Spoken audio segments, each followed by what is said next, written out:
स्वागत है आपका बी न्यूज नेशन में। मैं हूं आबिद हुसैन शेख। रेत को जल्द पहुंचाने के चक्कर में डंपर की रोड डिवाइडर से टक्कर। बीजापुर में आज सुबह सुबह शहर में दाखिल होते वक्त जमखंडी जाने वाले रास्ते पर एक रेत की भरी डंपर शायद पकड़े जाने को लेकर रेत को जल्द ठिकाने पहुंचाने के चक्कर में रोड डिवाइडर से टकराई, जिससे सामने की दोनों टायरें निकल गई।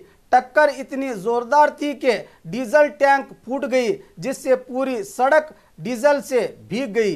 इस हादसे से होने को तो बहुत कुछ हो सकता था।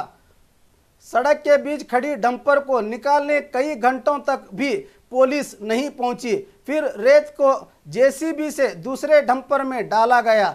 चालक ने इस हादसे को लेकर कुछ भी कहने से मना कर दिया। ये हादसा कैसे हुआ इसका पता तो पुलिस की जांच के बाद ही पता चलेगा।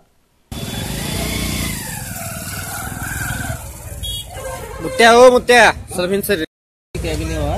ये उन्हें डिवाइडर उड़ा देखो ऐसे होता है।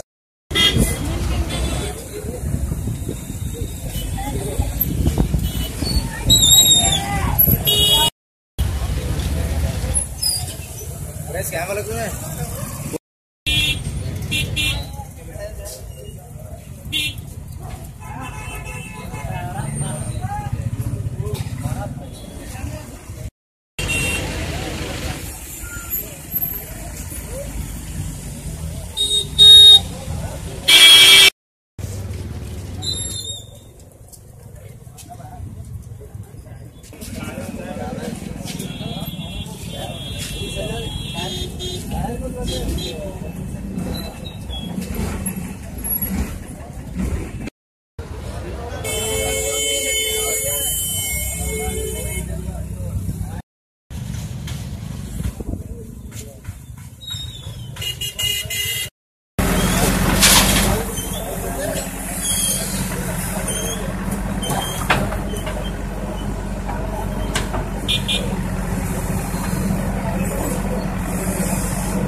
और खबरों के लिए देखते रहिए बी न्यूज नेशन।